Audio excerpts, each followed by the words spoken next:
Assalamualaikum warahmatullahi wabarakatuh. Perkenalkan nama saya Amirah Najla dengan NIM 250705033, mahasiswi Program Studi Teknologi Informasi UIN Araniri Banda Aceh.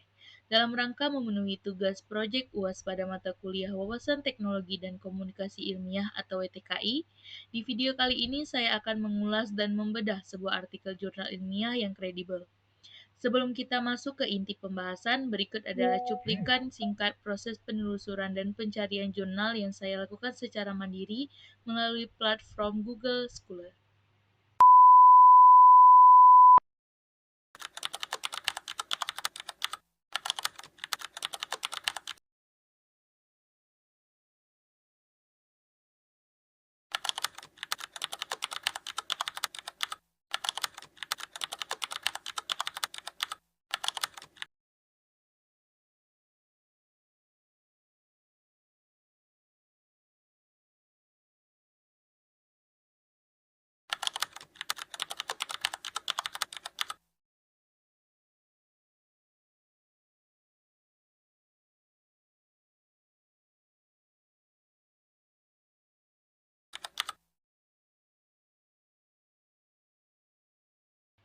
Nah, berdasarkan hasil penelusuran tersebut, artikel yang berhasil saya pilih berjudul Pengaruh Sosial Media Marketing TikTok Terhadap Perilaku Konsumtif Gen Z di Tasikmalaya. Artikel ini ditulis oleh Aulia Indah Permatasari Romadona Putri, Dede Kurnia, dan Niza Nadia Rachmani dari Universitas Pendidikan Indonesia dan diterbitkan oleh Jurnal Minfo Polgan pada volume 14 nomor 2 Agustus 2025.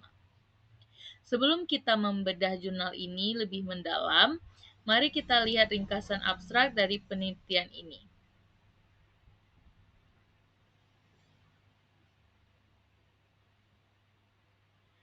Penelitian ini bertujuan untuk menganalisis bagaimana strategi pemasaran TikTok memengaruhi perilaku konsumtif Gen Z di kota Tasikmalaya. Dengan mengambil sampel sebanyak 100 responden menggunakan rumus Slovin, data dianalisis menggunakan regresi linear sederhana melalui software SPSS. Hasil dari abstrak ini menunjukkan bahwa strategi pemasaran TikTok terbukti berpengaruh secara positif dan signifikan dalam meningkatkan perilaku konsumtif Gen Z. Artinya, semakin intens promosi yang mereka lihat, semakin tinggi pula kecenderungan mereka untuk belanja secara impulsif.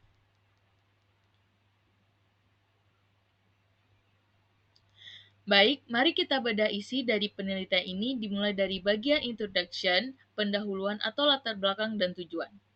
Yang pertama dari latar belakang, kemajuan teknologi digital mengubah pola konsumsi masyarakat menjadi serba praktis dan instan. TikTok kini bukan lagi sekedar platform hiburan, melainkan kanal pemasaran digital yang sangat efektif lewat fitur seperti TikTok Shop, konten visual kreatif, dan tren lainnya. Hal ini memicu tekanan sosial dan dorongan emosional bagi Gen Z untuk membelanjakan uang secara impulsif tanpa mempertimbangkan matang atau perilaku konsumtif. Oleh karena itu, tujuan utama dari penelitian yang dilakukan oleh penulis adalah untuk menganalisis dan menguji apa pengaruh strategi pemasaran melalui media sosial TikTok terhadap kecenderungan perilaku konsumtif di kalangan Gen Z yang berdomisili di kota Tasikmalaya. Selanjutnya, untuk tinjauannya ada yang pertama itu dia menggunakan konsep perilaku konsumtif dan digital marketing. Selanjutnya, kita masuk ke bagian metode penelitian. Untuk mendapatkan data yang akurat, peneliti di dalam jurnal ini menggunakan metode yang pertama itu ada desain dan waktu. Penelitian ini menggunakan pendekatan kuantitatif, deskriptif, sampai verifikatif dan dilakukan pada Januari hingga Maret 2023. Selanjutnya ada sampel dan teknik. Sampel yang diambil sebanyak 100 responden menggunakan teknik purposive sampling dengan kriteria Gen Z berusia 15 sampai 25 tahun, domisili di Tasikmalaya dan aktif menggunakan TikTok minimal 1 jam per hari. Selanjutnya, analisis data. Data dikumpulkan melalui kuesioner online skala Likert 1-5, lalu diuji validitas, reliabilitas, uji konsumsi klasik, dan dianalisis menggunakan regresi linear sederhana melalui software SPPS 25.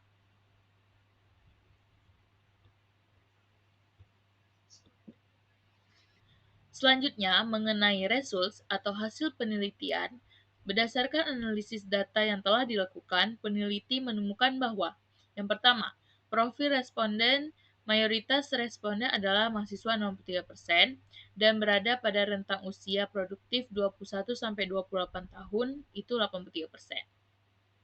Yang kedua, temuan utama strategi pemasaran TikTok variabel X dan perilaku konsumtif Gen Z variabel Y.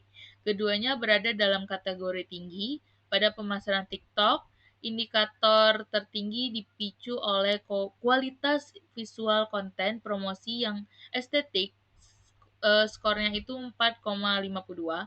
Sedangkan pada perilaku konsumtif, pemicu utamanya adalah adanya promosi diskon di TikTok. Skornya itu 4,42.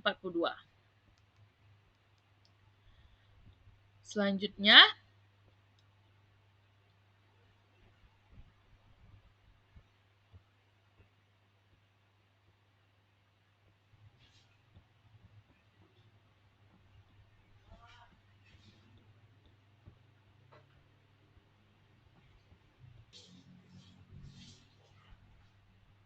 kemudian pada bagian discussion atau pembahasan dan kesimpulan dari hasil tersebut adalah yang pertama, temuan ini membuktikan secara nyata bahwa semakin intensif dan menarik strategi promosi yang masuk ke halaman For You page atau FYP TikTok, maka semakin tinggi pula tingkat perilaku konsumtif Gen Z.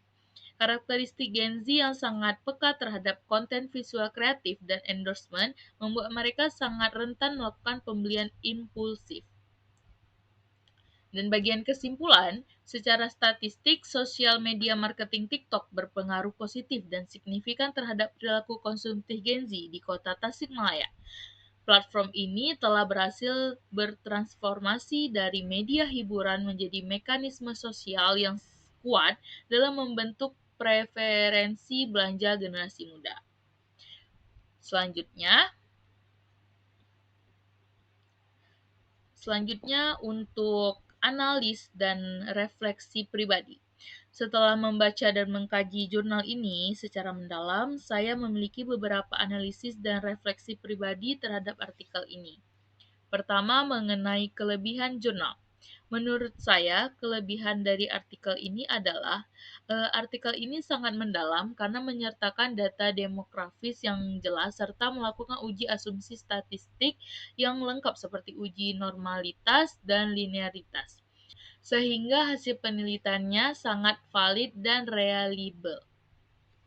Untuk yang kedua, mengenai keterbatasan atau kelemahan jurnal, jurnal ini juga memiliki sedikit kekurangan, yaitu terdapat ketidaksesuaian kecil pada penulisan rentan usia kriteria sampel di bagian metode, disebutkan 15-25 tahun, dengan penyajian data hasil riset di bagian tabel karakteristik responden yang tertulis rentan 13-20 tahun dan 21-28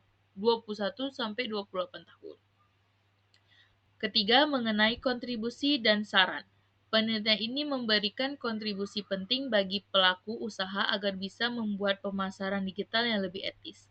Di sisi lain, penelitian ini menjadi peringatan pentingnya peningkatan literasi keuangan bagi kita, para generasi muda, agar lebih bijak dan tidak mudah tergiur belanja impulsif di media sosial. Untuk yang terakhir, sebagai penutup, sebagai bentuk pemenuhan etika akademik, berikut saya lampirkan tulisan sitasi resmi dan daftar pustaka dari jurnal yang saya gunakan pada slide ini. Bisa dilihat.